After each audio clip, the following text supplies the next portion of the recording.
What is going on, guys? It's your boy Scrub here, back again with another video. Hope you guys are having a fantastic day. I know I am. Today I've got a pretty weird story time that I had from when I was younger, back in the day when some dude tried to follow me and my friends home.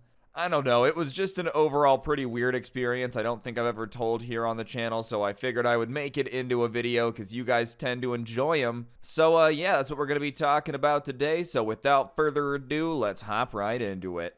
Alright, so this story time takes place when I was probably about 12, 13 years old. So me and my friends weren't old enough to drive, but we were old enough to go out on our own without their parents. And I was over at their house, and it just so happens that their house was I don't know, a 1-minute walk away from this park. And because just walking around, being on our own, not having to have our parents with us was still pretty fun to us, we decided to just go hang out at the park. And so we start walking down there, and on the way down there, they're like, dude, it's gonna be so awesome. We started building this fort in the little wilderness area of the park. It wasn't actually wild, it was just some trees and whatnot, but you guys get what I'm saying. Either way, we get there, and we immediately notice that there's only one other person at the park, and it's just a kid who looks to be about our age on the playground, so we don't think much of it. It's not like it's weird for someone to be at the park. You know, we're not going to walk up to him and be like, hey, this public property, you're not allowed on. Get out of here, man. We just end up going about our business. So we go over to where they had started building this fort, and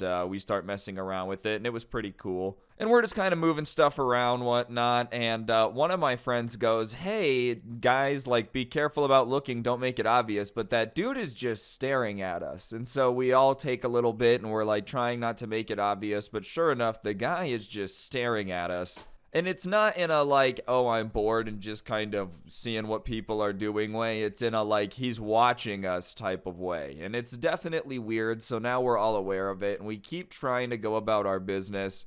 And he just won't take his eyes off of us, man. And one of my friends who we were with decides to stare at him back to see if he'll stop looking at him. And so he makes eye contact with the guy, and he just doesn't break eye contact. So at this point, we're getting weirded out, because it's just an absolute stranger watching you to the point where he's willing to make eye contact for an extended period of time. We were all getting uncomfortable. So we decided, we were all right, there's another park on the other side of their neighborhood. We're going to go to that one instead, just because no one will be there to stare at us and watch us. So we start leaving, and as soon as we start leaving, one of my friends goes, I've got a bad feeling, which freaked me out because I did too. You know when you have that feeling in your stomach when you're ooh, I don't know what's about to happen. All I know is that I'm not going to like what's happening. And we're walking, and as soon as we're close to getting around the corner, I happen to look back, and I see that the kid who had been watching us is now running up towards where we're going. So I'm hey guys, I think he's following us. And my friends are no man, you're being paranoid. He's not gonna follow us. That's ridiculous. And I'm thinking, all right, yeah, maybe he was running over to the fort. Maybe that's what he was waiting for. He just wanted to mess around with it, and he was waiting for us to leave. I'm probably being paranoid. No way he would follow us. There's 3 of us and 1 of him. Even if he did follow us or something, it's I like our odds. We got him outnumbered, so I'm not really worried about it. And I don't know this neighborhood insanely well, so I'm kind of following my friends, and one of them just walked slow. Nothing wrong with him or anything, he just was a slow walker. So we were kind of just keeping a pace with him because he was the guy who knew the neighborhood the best. And sure enough, because we were taking forever to get to the end of the road, by the time we get to the end of the road, me and my friend who wasn't walking slow look back, and we see that he's definitely following us because he's now come out of the park and is in the neighborhood on the street with us. And so we kind of tell our friend who's leading the way hey, he's definitely following us. And he looks back, and they're crap, I guess you weren't being paranoid. What do we do? And I'm well, we can start walking faster. That's what we can certainly do, and we might have to run. So we start walking faster, and my friend who knows the neighborhood very well is making us zig and zag. The good thing about suburban neighborhoods is that whoever designs the road is definitely on something. to the point where it's easy to just be like zigging and zagging up and down roads, taking a left, taking a right, going up a cul-de-sac, jumping a wall, like all this stuff. Terrible layout, but when you're trying to avoid someone, it's pretty good. But we just can't seem to be shaking this guy. He always happens to be like half a road behind us. And so after trying to like dodge him by going up and down different roads and whatnot and it not working, my friend's like, all right, I think our best option is to run. And I'm not necessarily opposed to that. But I just wanted to make sure that we were all going to run in the same direction. Because these two dudes lived in this neighborhood. Like, whatever. If we all split up, they're going to be able to find their way back. I don't know this neighborhood at all. So if we split up and this dude following us chases me down, I'm screwed. I'm definitely going to end up on a dead end because I don't know where I'm going at all right? I've seen enough scary movies to know that if you're not familiar with where you're running, you're definitely going to end up running into a dead end. That's not where I'm trying to be. I like being alive. And I like having my things. I'm not trying to get robbed. So they're like, all right, well, okay, here's the plan. We're going to run to this end of this road, take a left. From there, you're going to go straight and you can take either of the two rights because they both go to the end of this road. At that road, take a left and you can get back to the house. So now that I kind of know what's up, we're like, okay. And on the count of 3, we all start sprinting. And I know you're not supposed to look back when you think something's chasing you because it slows you down and like you can't run as fast when you're looking behind you. And that's true. But unfortunately, I'm an idiot and curiosity killed the cat, so I decide to look back, and when I look back, I see that he's running after us too. And I don't necessarily know what sport this kid played. I don't know if he was just a track sprinter or what, but he apparently is really fast because he's clearly gaining on us. So I see that, and it like triggers my adrenaline even more, so I turn my head back and I start running. And now it's just the 3 of us sprinting down this road. And we get to the first right, and I just decide to take the first right because I'm like, well, look, if he's gaining on us, he'll at least have to slow down a little bit to turn. So I just take the turn and I start running. And all 3 of us took the first turn. I don't know if we all had the same thought or what, but we all do. So we're just running up this road. And he's gaining on us, and so finally at the top of the road, my friend's like, all right, he's behind us, everyone just turn around. And not wanting to keep running and leave them from turning around, we all decide to turn around, and when we do, we see that he's probably about 15 feet away from us, still running towards us. And he had always been far enough away where, like, we couldn't really tell how big the dude was, you know? Like, we could tell that he was around our age, but we couldn't really see. And now we're seeing that he's a good bit shorter than all of us. And he's the only one of him. Like, it's not like he had a bunch of friends waiting or anything, and there's 3 of us. So we turn around, and my friend, who's the guy we had been following, is like, dude, what the... Man, like, why are you following us? What's wrong with you? Like, you're staring at us at the park, bro. Like, do you understand how creepy you're being? Why are you chasing us? And the guy's just standing there, and he's, like, walked forward another 10 feet now, so he's about 5 feet away. And he's, like, slightly out of breath, and he says, give me your phones. And we're kind of like looking at each other. We take a second when he says that and look at each other because we're not sure if he heard us right or if we heard him right. Because, you know, it's just kind of bizarre to be the only guy smaller than a group of 3 and you're like, hey, give me your stuff. I don't know if you know how this works, but this isn't really how it works. Usually if someone's robbing you, you know, they have something that makes you give over your things. Like if someone's got a knife, like I'm just giving you my wallet. I'm not dying over this, bro. Like I'm just not, I don't care. But if you come up to me and you're like, give me your stuff and you're just like, I don't know, 5'4", like I'm just not gonna give it to you. And like, what are you gonna do about it? Like I just don't know what to do. And especially if there's like me and 5 friends and you are way smaller than everyone and you walk up and you're like, give me your stuff.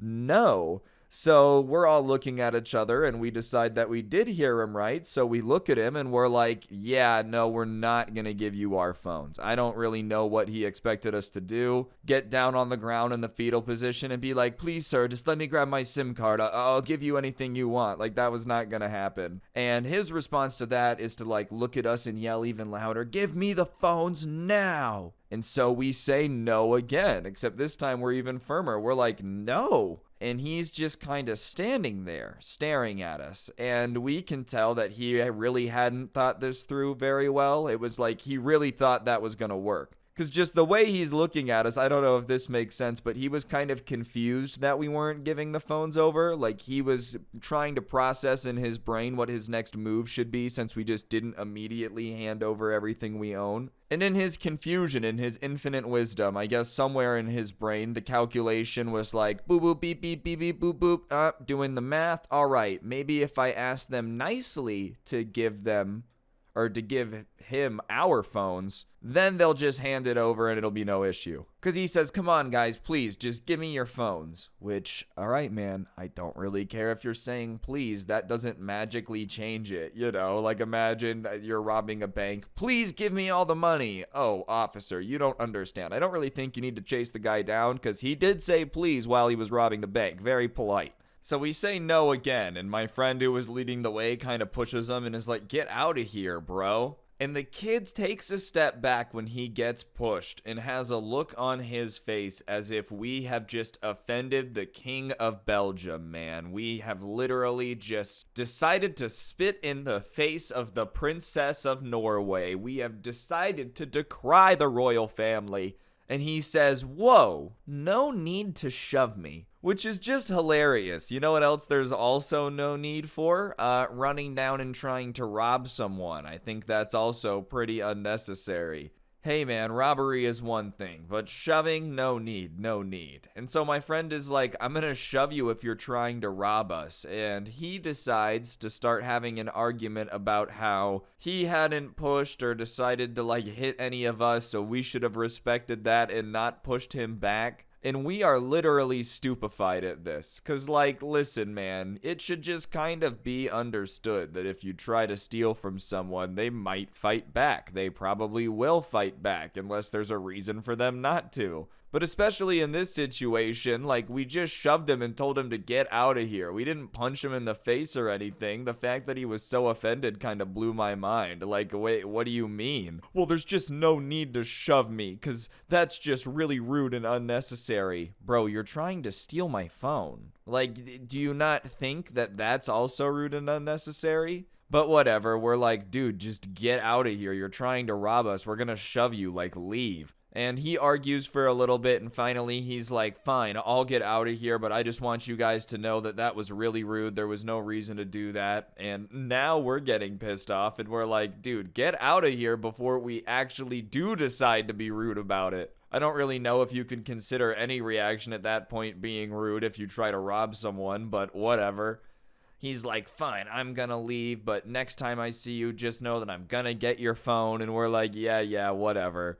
Listen, under normal circumstances, that would be a scary threat, but when somebody gets, like, dramatically offended at the fact that you shove them when you're saying no to being robbed, I'm not really afraid of his future crimes, you know? Like, he's gonna walk into the bank if he ever tries to rob one. Give me the money. The bank teller's gonna be like, no. Oh, all right. No need to say no. Okay, let's not get stingy here. The cops show up, they like tackle him. Oh, now that was just unnecessary, guys. Was tackling me necessary? I don't think so. He's gonna be the definition of the guy from The Incredibles when he gets saved by Mr. Incredible and decides to sue him for saving his life. That's the vibe of this guy. Either way, obviously, we kept our phones. We were in no rush to hand them over to a dude that was just like, give me your phones. So he leaves. We go back to their house. We obviously don't tell their parents because we didn't want them to be like, you can't go back to the park anymore. I go home. They were some of my best friends, still like really good friends with them. So I ended up going back over a few weeks later, and we decided to go back to the park, and we weren't looking for the guy. We truthfully were just going to go back to the park because they had been working on that fort thing still, so I wanted to see what had changed. But we get there, and sure enough, the guy who said he was going to take our phones the next time he sees us is sitting on the swings going back and forth. And my friend, deciding to troll him a little bit, goes, hey man, you gonna take our phones again? And dude, you would have thought that this kid saw a ghost. He did like the jump off the swing thing and he lands and he starts looking around. And I don't know if you guys have ever seen that show Meerkat Manor. If you haven't, it's sick. You should go watch it. It's about meerkats. It's awesome. Either way, he like kind of has this meerkat look on his face and starts scanning back and forth as if he's looking to assess the situation situation. And so my friend yells out again, like, remember us? You tried to steal our phones? And instead of saying anything or, coming over and taking our phones the way he said he was going to, he literally looks at us, opens his mouth like he's going to say something, decides against it, turns around, and just runs away. And listen, me and my friends are not particularly scary guys. Like, I don't want anyone to think that I'm delusional over here being like, yeah, we intimidated the guy so hard that he ran away. That's why it's even funnier, as we were just not intimidating at all. Especially after you're like, next time I see you, I'm gonna take your phone, man. Oh, really? No, next time you see me, you're gonna look at me like a meerkat and then sprint in the other direction. I don't feel like I'm the type of person normal people would sprint away from. I don't know. Maybe I'm just confused.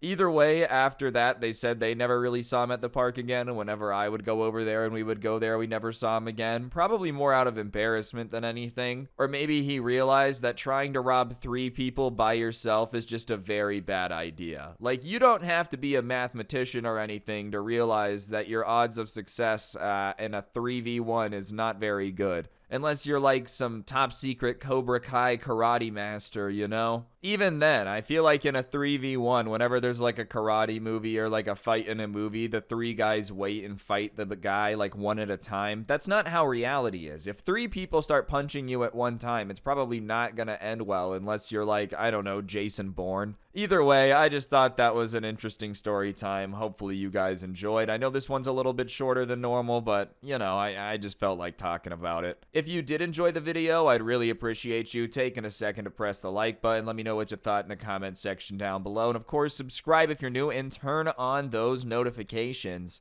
If you like the story times, but you'd rather listen to an audio version offline in the car, whatever floats your boat, I do post the audios over on Spotify, link down below. And down in the description, you can also find a link to a playlist I made here on YouTube of some of my favorite story times of the year. So if you need something to listen to while you're doing chores, playing video games, homework, whatever it may be, feel free to check that out. Like I said, all those links can be found down below in the description. But yeah, on that note, that'll do it. One more time, press the like button, comment, subscribe, all that good stuff. It really does help the video do better, and I would greatly appreciate it. But on that note, don't get anyone pregnant. If you do, make sure they're hot, and hopefully I will see each and every single one of you guys next time with another video. I'm out. Peace.